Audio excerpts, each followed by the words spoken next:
Bwana awe nanyi. Somo la Injili takatifu ilivyoandikwa na Mathayo.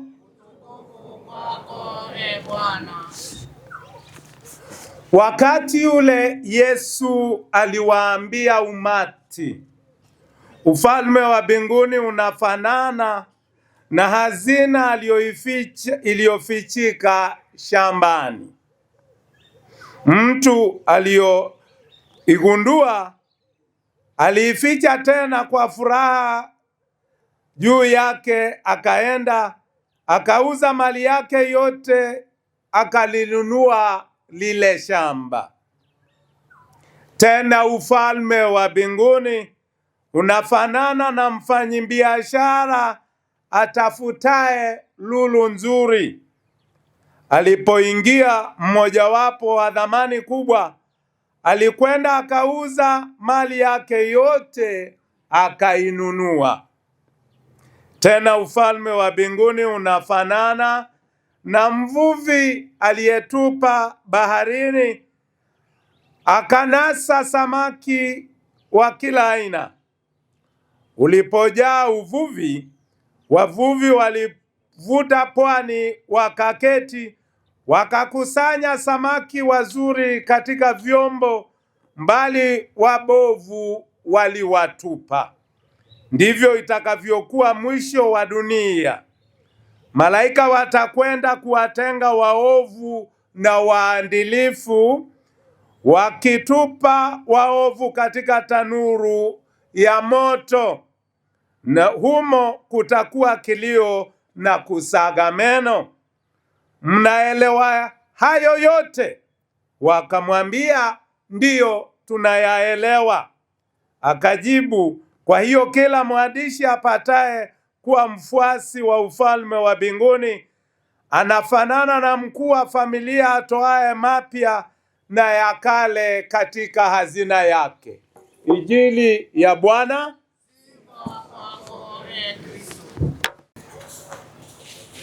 Mungu ni mwema na kila wakati. Mungu yu mwema. Mahujaji wa matumaini pamoja katika sala. Nawakaribisheni sana katika tafakari ya masomo yetu siku hii ya leo,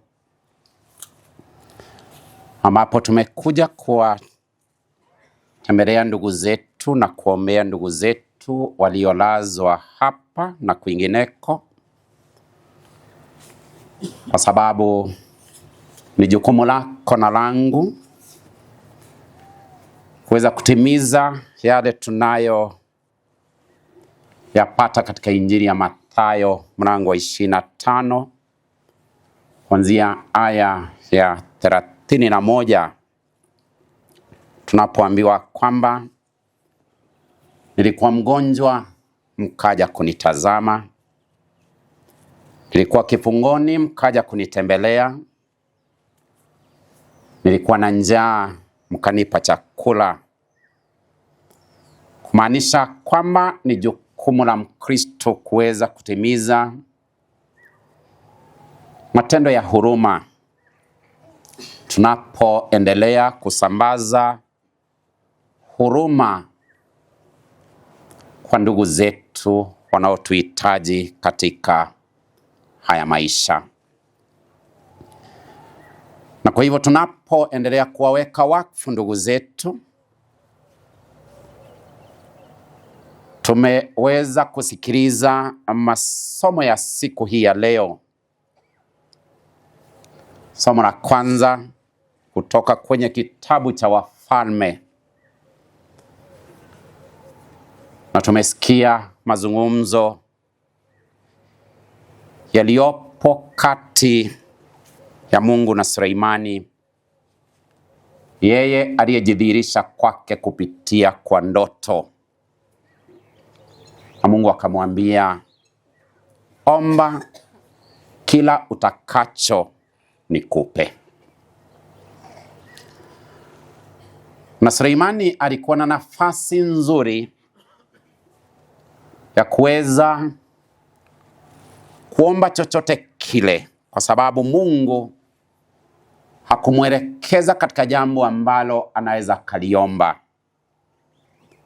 bali yeye amepewa fursa hiyo ya kuomba jambo lolote.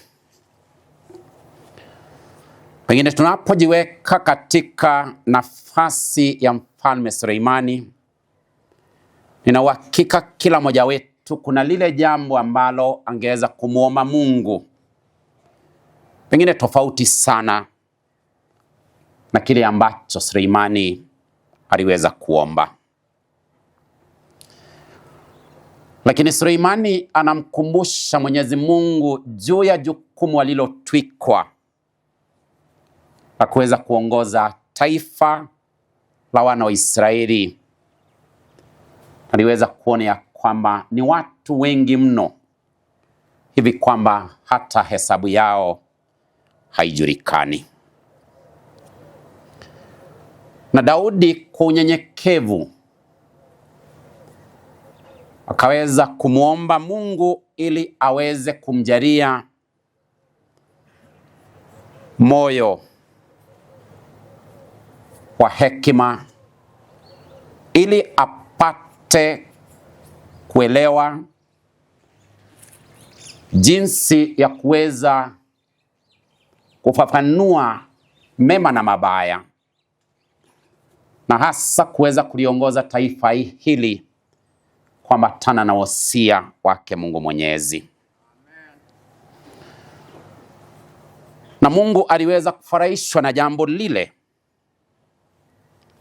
Ndipo twasikia vile ambavyo Mungu anamwambia, kwa kuwa umeomba jambo hili, wala hukujitakia maisha marefu, wala hukujitakia utajiri, wala hukuomba roho za adui zako, bali umeomba hekima ya kujua kuhukumu. Mungu akamwambia, nitatenda kama ulivyosema. Ndugu zangu, tunahitaji hata sisi kuomba hekima hii ambayo tumeweza kusikia huyu Mfalme Suleimani akimuomba Mwenyezi Mungu. Ni Mtakatifu Tomaso Aquino alisema kwamba wisdom is seeing things as God sees. Ni kutazama mambo kama vile ambavyo Mungu anayaona. Hivyo ndivyo Mtakatifu Tomaso Aquino alivyosema kuhusu hekima, ya kwamba wisdom is the capacity to discern the greater good and to choose it. Na ndio hata wakati ambapo tunasikia katika Injili yetu kuhusu hazina iliyofichika shambani, na wakati ambapo mtu huyu alitambua hazina iliyokuwa katika lile shamba, na huyu mfanya biashara aliyetambua lulu iliyo nzuri na ya dhamana zaidi, waliweza kuuza walivyokuwa navyo, ili yule mtu aliyeona hazina katika lile shamba aweze kujitwalia shamba lile, na aliyepata lulu ya dhamana sana aweze kununua lulu ile. Kutuonyesha kwamba mwanzo ni lazima tuweze kuwa na hekima. Jambo la pili, ni lazima tuweze kuonyesha ari. Na jambo la tatu, ni lazima tuweze kufanya uamuzi ambao hatutaweza kujutia baadaye. Hivyo ndivyo tunavyoitwa katika haya maisha ya Kikristo. Tuweze mwanzo kuelewa, tunapoomba kujaliwa hekima, tunapojaliwa kuwa na ari ile ya kuweza kuamua nini ambacho tutakipa kipaumbele katika wito huu kama Wakristo, sisi ambao tumeitwa ili tuweze kumfuasa Mwenyezi Mungu maishani mwetu. Na hivyo msomi aliposema kwamba that wisdom is the ability to recognize what truly matters in life.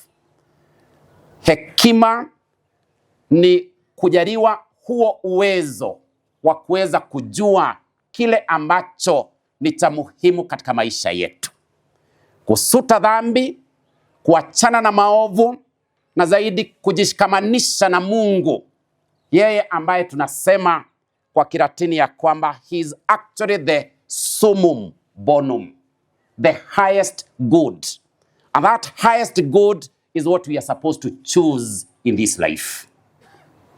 Maisha haya yana mwanzo wake na yana mwisho wake, na kama vile ambavyo Mfalme Suleimani hakuweza kuomba utajiri, baada ya kuomba hekima akajaliwa hekima na akili, Mwenyezi Mungu aliweza kumjalia mengine yale ambayo hata hakuweza kuyaomba. Na ndio tuarudi katika Injili hii ya Mathayo mlango wa 6 aya ya 33, tunapoelezewa kwamba utafuteni kwanza ufalme wa mbinguni na uadilifu wake, na mengine yote mtajaliwa kwa ziada. Kwa hivyo utajiri tunaoupata katika dunia hii haupaswi kutufumba macho. Mafanikio tunayoyapata katika ulimwengu huu hayapaswi kututenganisha na Mungu, yanapaswa kutusaidia ili tuweze kumkaribia Mungu zaidi na zaidi. Na ndio somo la pili limetuambia kwamba tunajua kuwa wale wampendao Mungu hufanikiwa yote. Tunapompenda Mungu, Mungu anatupenda. Hatupendi kwa sababu sisi ni watakatifu. Na ndio msomi mmoja alisema kwamba the church is not there because everyone is perfect, but because all of us, everyone is invited to holiness. Sio kwa sababu kanisa lina watu waadilifu na watu wema, la, ni katika lile kanisa ambalo tuna wema na wabaya. Na hata tumesikia katika injili yetu ya siku ya leo mfano wa tatu ambao Yesu Kristo amezungumzia kuhusu mvuvi huyu ambaye anatupa chombo chake, neti, katika bahari, na anapoivuta pwani anatumia muda wake kuchagua samaki walio wazuri na wale wabaya wanatupwa. Hivyo ndivyo itakavyo kuwa mwisho wa maisha yetu hapa duniani. Bwana Yesu asifiwe. Amen. Tumsifu Yesu Kristo. Daima na milele. Amina. Ndugu zangu, tumekuja mahala pazuri sana hapa hospitalini.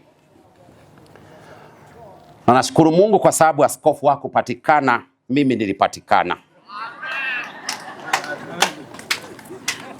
Anasema hivyo kwa sababu mimi sijaiadhimisha misa hospitalini, hii ndio ya kwanza. Amen. Lakini kama vile ambavyo Mtakatifu Agostino husema kwamba that the church is not a museum of sins but a hospital of sinners. So we are in a very ideal place. Waliolazwa hapa wamelazwa hapa kwa sababu ya maradhi mbalimbali. How I wish hata sisi tutalazwa leo hapa, kwa sababu tusitoke na magonjwa ya roho yale ambayo yanatuumiza. Na ndio Martin Luther King Jr. alisema kwamba it is better to go through life with a physical scar than a spiritual scar. Amen. Because majority of us are injured spiritually because of the way we lead our lives, and that is how we miss the graces that are freely given to us by God. We must make a choice. What is that summum bonum?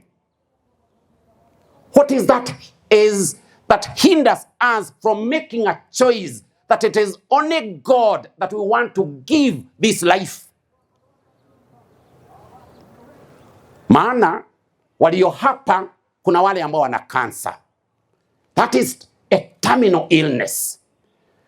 Kuna wale ambao tunasema kwamba tunaumia, tumebeba hata dawa zile ambazo lazima tumeze ili angalau tupate kitulizo.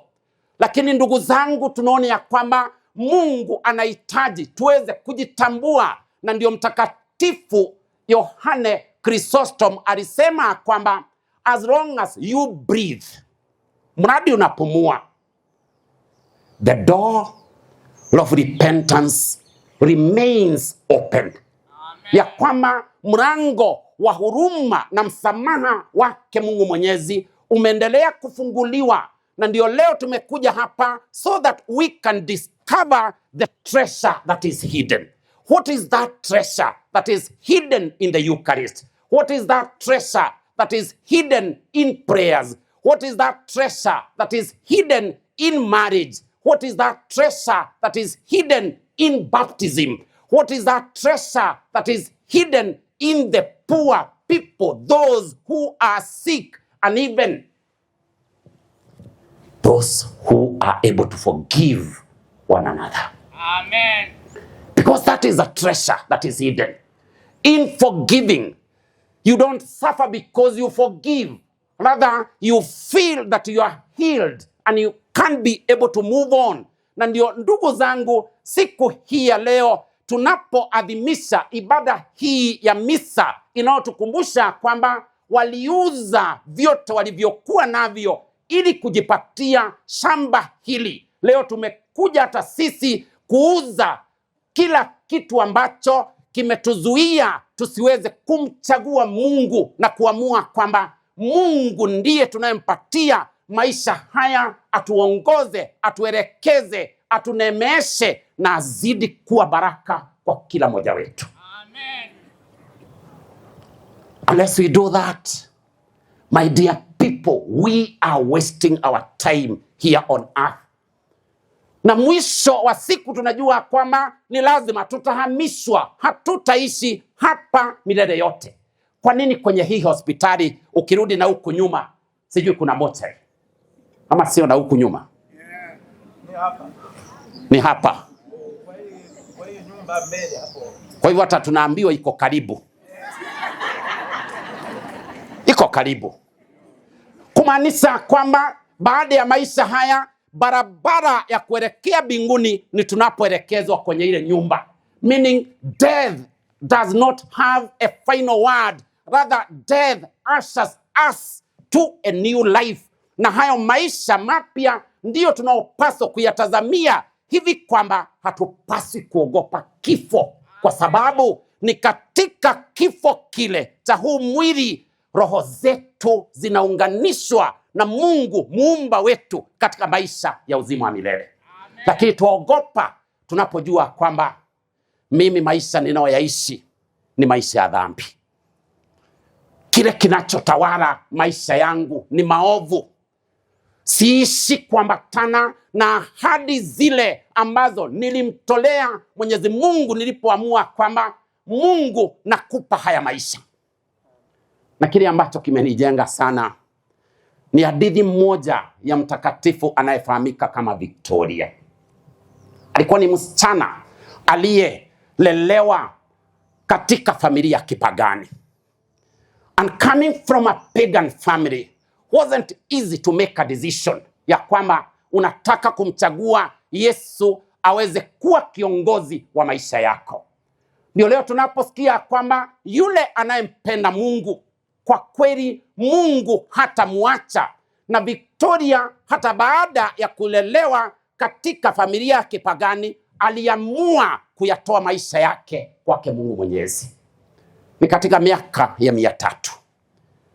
Na Victoria alijua gharama ya kuwa Mkristo, kwa sababu nyakati hizo tuelezwa kwamba kanisa liliweza kujificha, hawangeweza kuja hadharani kama hapa ili kuadhimisha ibada ya misa takatifu. Lakini Wakristo walisimama. Kama dini ingekuwa imekamilika, nina uhakika leo hii hatungekuwa na madhehebu kama yale ambayo tuko nayo ulimwenguni. Amen. Lakini kwa sababu ni wanadamu waliomo katika madhehebu hayo, ndio wakute ya kwamba changamoto zipo na tumekosa kuuza sera zake Yesu Kristo. Ndipo wakute ya kwamba kila kuchao kuna kanisa ambalo linaanzishwa na kila mtu anapigia debe kanisa lake kusema kwamba hili ndilo gari ambalo litatufikisha mbinguni.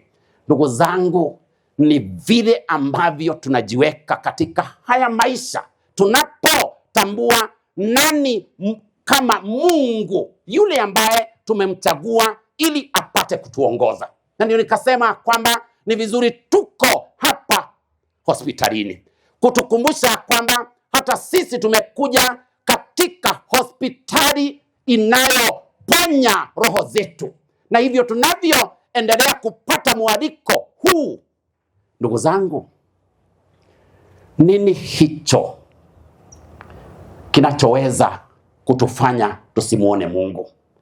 Victoria alipoamua kuwa Mkristo, akabatizwa na baadaye akatoa ubikra wake kwake Yesu Kristo, wazazi wake walikasirika sana.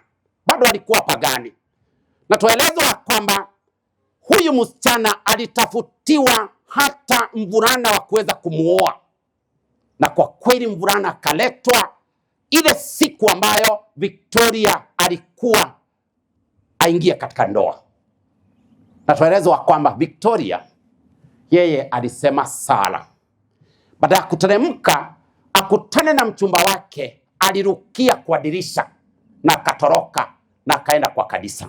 Akakaa, akaamua sasa maisha yake ni kukaa kule kanisani, harudi kwao nyumbani tena. Na alikaa kwa muda wa miaka kadhaa na akakuta waumini wengine 50 wale ambao walikuwa wameamua kwamba liwalo na liwe, maisha yangu ni ya nani? Maisha yangu ni ya Yesu. Sio kama vile ambavyo hapa niliona juzi, mumekatazwa tu kupeana chakula. Mulitoa maneno, hamjambo, Mungu ni mwema. Mulitoa maneno na nikajua kwamba enye kufika mbinguni si rahisi. Hapa paliniambia tu wazi, kufika mbinguni si rahisi. Ni kukatazwa tu kupeana chakula ama kile ambacho tulikuwa tumeleta.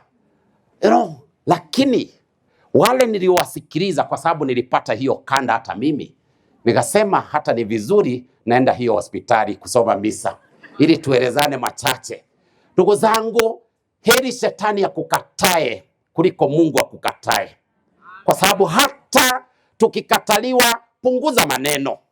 Kuna kwingine tunaweza elekeza bado zile zawadi ambazo tulikuwa tumeleta, ama sivyo tungenyamaza, tuamua kwamba wacha tuelekeze na huku. Lakini waliongea, niliwasikiliza, nikasema yenyewe mbinguni iko mbali. Mungu atuhurumie.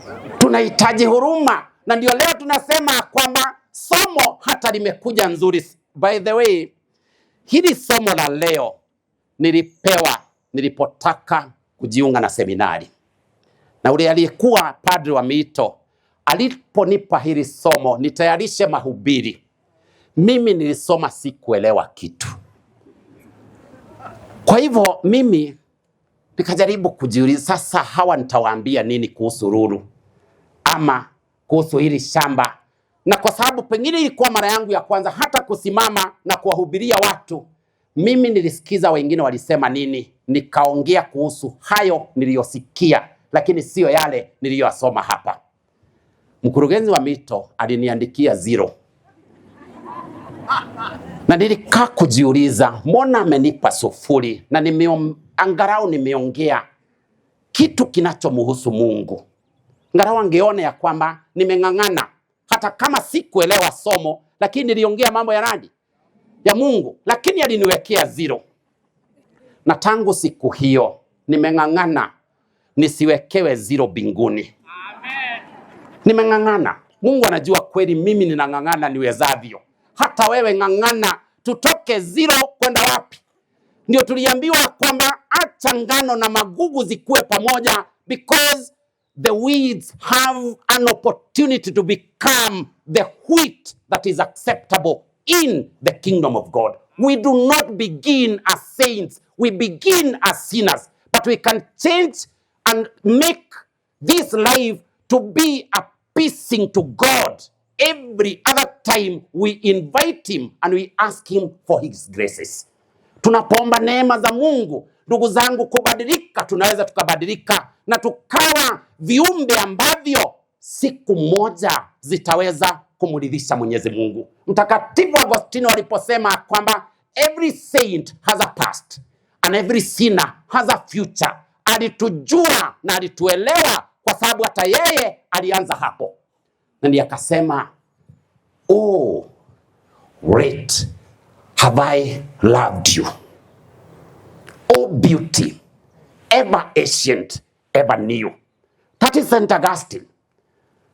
Oh, late have I loved you, oh beauty, ever ancient, ever new. Ya kwamba kwake Mungu kila wakati hahesabu yale ambayo sisi tumeziungama.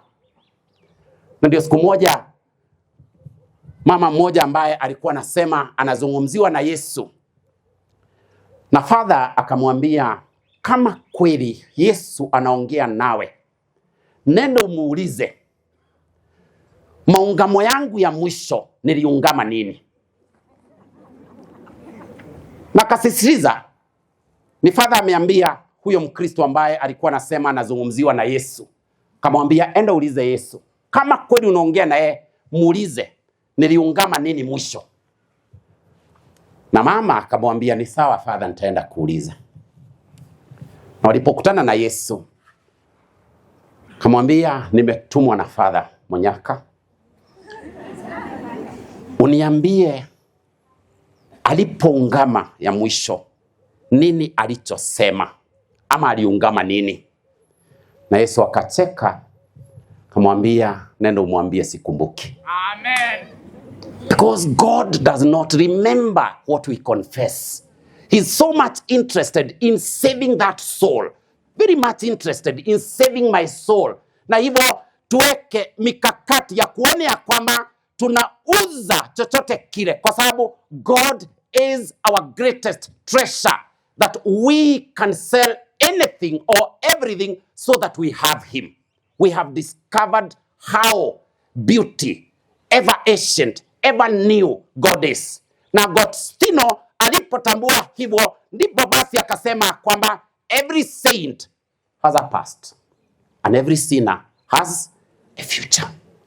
Hauwezi ukaangalia mtu useme ya kwamba hii ni kuni, hii ni kuni kwa shetani. Hujui hata wewe na mimi tunaweza kuwa kuni.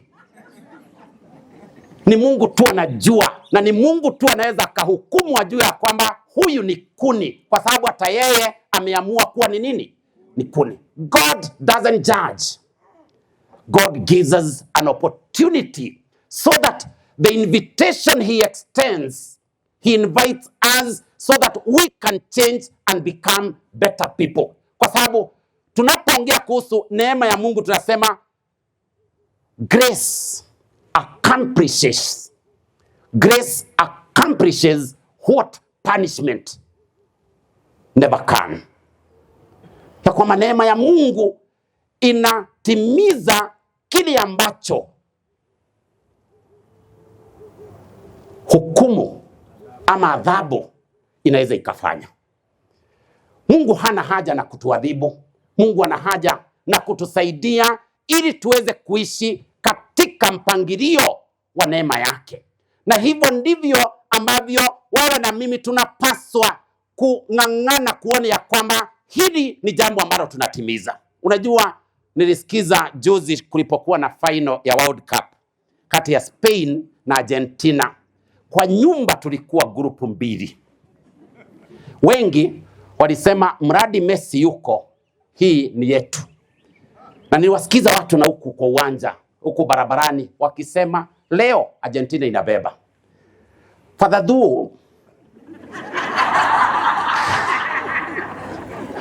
Na Mwangi mimi unajua siku hizi hiyo nyumba yetu ni ajabu sana. Unakuta kama kuna mpira mtu amenunua jazi tayari. Mimi sikuwa najua Mwangi ana jazi ya Spain. Samahani ya Argentina. Sasa mimi nilipoona wamevalia, hata mimi nikarudi kwa nyumba, mbona nichekwe, nikavalia ya Spain. Na fadha mgeni ambaye alikuwa amekuja, hata naye alikuja amevalia jezi. Kaambia, "O fadha, ushaamua?" Akasema ndio. Wacha mpira uanze. Tukasema kila watu waka upande wao. Ndio sisi tunaposhambulia tunaweza tukaruka vile tunataka, na nyinyi mnaposhambuliwa mnaweza mkaketi mnashikilia tu Mungu. Sikumbuki ni mara ngapi nilisikia Mwangi akisema, "Gai, tumeokolewa." Gai, tumeokolewa. Na hiyo ngai ilisemwa mara nyingi. Sio kusema kwamba hata si hatu kusema, hata si tulisema. Lakini ya mwisho ni kwamba mpira ulipo hata ongezewa dakika, ilipofika dakika ya 120, sisi, tunasikia tuko tunasema sisi, ingawa tuko Kenya, sisi wana Spain tulikuwa na nini? 1-0. Father waliokuwa na unga mkono Argentina hata hawakungojea tupatiwe kikombe.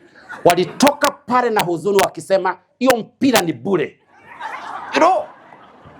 Kwa hivyo walianza kulaumu mpira kuliko kulaumu nani? Mliona vurugu ambayo ilitokea baada ya mpira kumalizika. Hivyo ndivyo tutakavyo vurugwa kwa shetani tutakapokuwa tumekosa kufika mahali ambapo, because God never ordained any one of us actually to suffer in hell.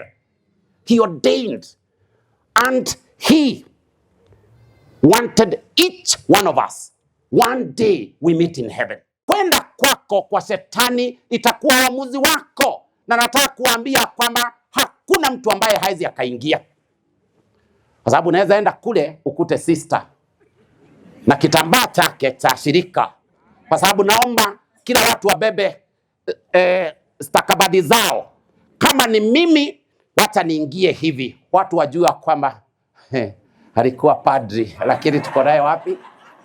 So unakuta sister na kitambaa yake kule motoni akiungua, unakuta padri na mavazi ya misa kule motoni akiungua, kwa sababu yeye aliamua kwamba ni kazi ya kuwapeleka wengine. Ushaikuta kile kisign post kimeingia hospitalini hapa, kimeandikwa level 5 hospital, lakini akijaitoka pale kwa gate, kuna watu ambao watakuwa ni sign post ya kuelekeza wengine kwa Mungu wao, tukiwaacha pale kwa gate. Si utoke kwa gate, ingia ndani, tafuta matibabu. Baada ya kupata matibabu, utoke hapa kama umepona. Wacha ulevi. Ndugu yangu, achaneni na ulevi. Unakuta ya kwamba watu wanaenda katika mambo ya ajabu, na hapa tumevalia hata kitambaa ya shoa, lakini kumeza Guinness wekelea ndani, hizo ndio unameza sana. Lakini kitambaa ya shoa uko nayo hapa, ukisema kwamba hapo mimi nilitoka. That is choosing the lesser things that separate us with God. Acha masengenyo, huo mdomo achana na ati lazima utoke hapa na maneno. Gai, uliona mwenye alikuwa kwa kile kitanda namba 12, kumbe wewe ndio ungeachwa yule atoke, kwa sababu yule ameumia mwili, lakini roho imeshikana na Mungu. Wewe roho yako imeugua, haijaponywa, lakini bado ulitoka hospitalini ukisema kwamba Gai, huyo anaenda. Wewe umejiangalia? Umeangalia kwamba unaenda? Unakuta watu hapa CWA utawakuta kule kwa shetani wamevalia tu vitambaa. Unajua kwamba huyu alikuwa wa cathedral. Huyu ni wa cathedral kabisa, angalia. Kwa sababu kitambaa imeandikwa cathedral, Christ the King Church. Huyu kabisa ni wa Holy Cross, Jumuiya ya Augustine. Huyu kabisa hata nimemuona, kwa sababu huko ndio alienda lakini hakufuata mtakatifu yule ambaye aliitwa jumuiya yake. Uza hicho ambacho sio cha maana, niuze hicho ambacho sio cha maana, kuliko tukutane kwa shetani tunauliza, kwani Father uko hapa? Na mimi nakuuliza, kwani wewe uko mbinguni? Sisi wote tutakuwa tumeanguka, si ndio? Heri hawa wamelala hapa, pengine wana nafasi nzuri ya kumrudia Mungu. Because ni kupitia yale maumivu na mateso ambayo wakati mwingine tunayapata, yanatukumbusha kwamba the cross was actually the greatest sin of humanity. The greatest sin of humanity. But God was able to transform that cross to be a sign of our salvation. Amen. Mungu alibadilisha hicho chombo ambacho kilionekana ni dhambi kwa mwanadamu, akakibadilisha ili tuweze kukitazama kama chombo cha wokovu wetu. Ni msalaba na ni katika kusurubisha tamaa zetu, ndugu zangu, tutakuwa tumechagua kuuza vyote tulivyo navyo ili Yesu aweze kustawi na kukua ndani ya kila mmoja wetu. Usitoke hii hospitali bure tafadhali, lakini usipitie kwa hawa madaktari, pitia kwa Yesu. Daktari wa kweli ni Yesu Kristo. Na tunapotoka hapa tuwe tumeamua kwamba sisi na shetani tumetenganishwa. Amen. Tumetenganishwa kwa sababu tunataka kushikamanishwa na Yesu huyu aliyetoa maisha yake ili wewe na mimi tupate kuishi. Hivyo ndivyo takavyokuwa tumeamua Mungu atujalie neema yake ili tusimame na tudhihirishe kwamba hakuna mwingine. Kuna kitu ni jenga ya Mtakatifu Francisco wa Asisi. Tuambiwa kwamba katika crusade ya 5, walipokuwa wameenda crusade ya 5 kule Egypt, Mtakatifu Francisco aliomba sana akutane na sultan wa Misri. Licha ya kwamba alikataliwa, lakini baadaye yule sultani alisema kwamba mkubalie aje. Alipoingia, ndugu zangu, akaingia, wakazungumza na sultani alimpenda sana Mtakatifu Francisco wa Asisi. Baadaye Mtakatifu Francisco akamwambia yule sultani, asha moto, na katika ule moto toa makuhani wako na mimi tuweze kupitia kwenye ule moto, kwa sababu alitaka huyu sultani aweze kuelewa kwamba dhehebu linaloishi na linalotambuliwa ni dhehebu la Kikristo. Kamwambia watoe makuhani wako na mimi tupitie kwenye ule moto. Tukipita moto ukinichoma mimi, nataka ujua kwamba nimechomwa kwa sababu ya dhambi zangu. Lakini kama nitapita kwenye ule moto na nisichomeke, wewe nawe ni lazima ukubali ya kwamba yule Mungu ninayemuomba, huyo ndiye Mungu wa kweli, na ni lazima nawe uvuke uweze kuwa Mkristo. Yule sultani akamwambia, makuhani wangu hawezi wakakubali, kwa hivyo mimi sitaweka kwenye majaribu. Kamwambia basi, asha, mimi nitapita, na nikipita ndio uweze kujua Mungu wangu ni mwema na ni mtakatifu. Hivyo nawe lazima uvuke uje umwamini Mungu wangu. Ndugu zangu, kama ingekuwa ni wewe, ungekubali kupitia kwenye ule moto?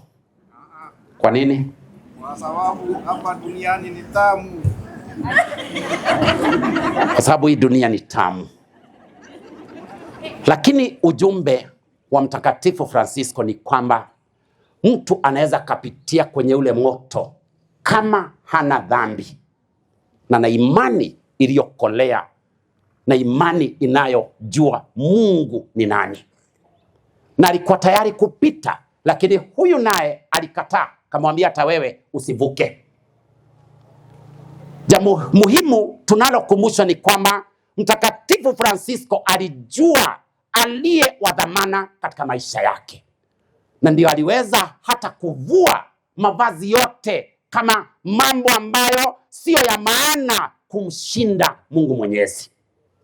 The moment we renounce anything that is against God and embrace God, will never be disappointed. Amen. So let us rise and let us truly show we are Catholics. Catholics who know the reason as to why we chose this religion. Wewe ambaye unaletea hili kanisa fedheha, badilika. Mimi ambaye naletea hili kanisa fedheha, nibadilike ili tukutane mbinguni. Tukutaneni huko.